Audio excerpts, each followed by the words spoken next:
আমি স্কুল থেকে ইন্টার থেকে এখন অনার্সে পড়ি। আমি অনার্সে উঠছি চিল করার জন্য। যে আমি অনার্সে উঠলে আমার ফ্রেন্ড সার্কেলদের সাথে আমার একটা ফ্রিডম হবে, আমি একটু ঘুরতে যাব, একটু ট্যুরে যেতে পারবো। কিন্তু আমার অনার্সে 1 বছর চলে গেছে, কিন্তু আমি সেই চিল করতে পারিনি। আমার জন্য পাত্র দেখা হয়, আমার বিয়ের বয়স হয়ে যায় সেই স্কুল লেভেল থেকে।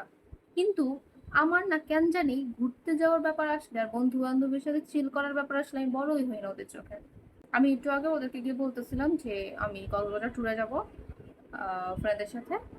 ওরা আমাকে তারপর বলে ঘুরতে যাওয়াটা ভালো। ঘুরতে যাওয়া আমি বলি না এটা কোনো বেগুনের মধ্যে পড়ে, ঘুরতে যাওয়াটা একটা গুণের কথা।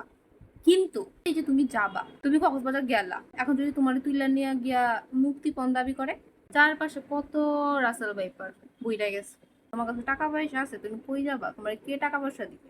এই যে ট্রেনে যাবে, ট্রেনের সিটে যদি রাসেল ভাইপার থাকে, ধর ট্রেনের সিটের নিচেই থাকলো রাসেল ভাইপার, তোর যদি একটা কামড় দেয়, তুমি ঘুরতে যাও কোনো সমস্যা নাই।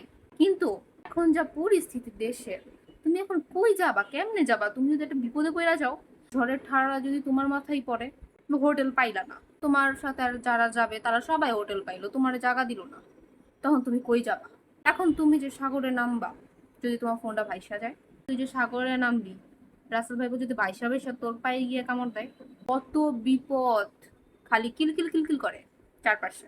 হোটেলে থাকবি, রাসেল ভাইপো যদি তোর বালিশের নিচে থাকে, যদি তোর খাটের নিচে থাকে, যদি তোর বাথরুমে থাকে, বাথরুম করতে গেলে তোর পাছায় কামড় দিয়ে তোরে অবশ করে ফেলাইলো, ও মইটাই তো যাবি, আর কি করবি? তখন কিন্তু বন্ধু বান্ধব তোরে দেখবো না।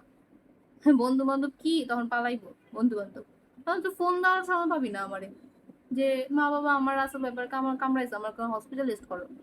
কই যাবি তুই? তুমি আসলে অনেক বেশি বুঝো, তুমি যা শিক্ষিত, তোমারে কি আর বুঝানোর ব্রেন আমাদেরকে দিছে? তুই কি রঙিন চশমা লাগায় ঘুরোস নাকি?